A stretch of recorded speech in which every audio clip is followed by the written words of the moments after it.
La mission biblique de l'Église se concentre sur la glorification de Dieu à travers le culte, faire des disciples, enseigner la repentance et la sainteté pour mieux préparer les croyants à rencontrer Dieu dans de meilleures conditions possibles et la diffusion du message de salut en Jésus-Christ.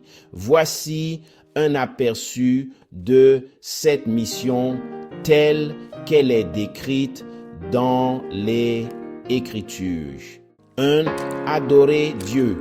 Le but principal de l'Église est d'adorer et de glorifier Dieu. La Bible appelle les croyants à se rassembler et à offrir un culte à Dieu en esprit et en vérité, comme mentionné dans Jean chapitre 4, verset 24. Le culte englobe non seulement la musique, mais aussi la prière, la lecture des Écritures, les offrandes et une vie qui reflète la sainteté de Dieu, selon Romains chapitre 12, verset 1. 2. Faire des disciples. Jésus a donné à l'Église une mission claire dans la grande commission. Allez donc et faites de toutes les nations des disciples, les baptisant au nom du Père, du Fils et du Saint-Esprit, et leur enseignant à observer tout ce que je vous ai commandé.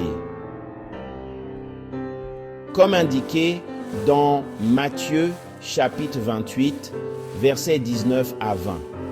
La mission de faire des disciples implique de guider les gens vers la foi en Christ, de les baptiser et de leur enseigner à suivre Jésus. 3. Proclamer l'Évangile. L'Église est appelée à être un témoin de Christ dans le monde.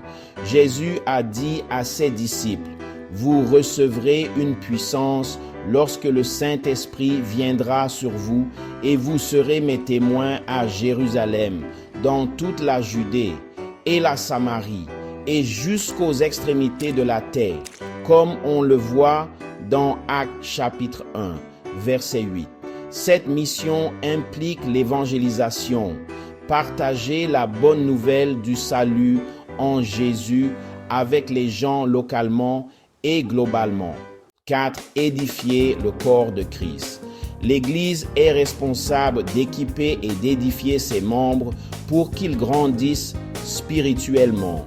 Paul a expliqué que Dieu donne des dons spirituels pour équiper les saints en vue de l'œuvre du ministère, pour l'édification du corps de Christ, jusqu'à ce que nous parvenions tous à l'unité de la foi et de la connaissance du Fils de Dieu, à l'état d'homme fait. Éphésiens 4, 12, 13. Par l'enseignement, la communion et l'encouragement mutuel, l'Église renforce chaque membre. 5. Pratiquer l'amour et la compassion. La mission de l'Église inclut également de montrer l'amour de Christ aux autres, tant au sein de la communauté de l'Église qu'au-delà. Jésus a enseigné que l'amour les uns pour les autres est une caractéristique définissante de ses disciples. À ceux-ci, tous connaîtront que vous êtes mes disciples, si vous avez de l'amour les uns pour les autres. Jean 13, 35. L'Église est appelée à prendre soin des pauvres, à nourrir les affamés et à servir les marginalisés en modélisant la compassion de Christ. Matthieu 25, 35, 40, Jacques 1, 27. 6. Soutenir la vérité et la sainteté. L'Église est appelée à soutenir la vérité biblique et à vivre dans la sainteté, servant de pilier et de fondement de la vérité. 1 Timothée 3, 15. Par la prédication, l'enseignement et le discipulat, l'Église défend la saine doctrine et encourage les membres à vivre des vies saintes qui honorent Dieu. 1 Pierre 1, 15, 16. 7. Engagé dans la guerre spirituelle. L'Église est engagée dans une mission spirituelle contre les forces des ténèbres.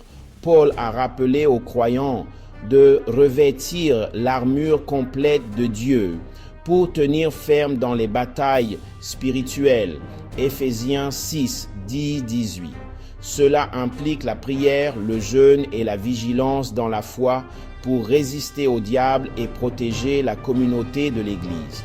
La mission biblique de l'Église est donc un appel holistique au culte, au discipulat, à l'évangélisation et au service compatissant, visant à glorifier Dieu et à étendre son royaume. L'Église accomplit cette mission en étant les mains, les pieds et la voix de Christ dans le monde.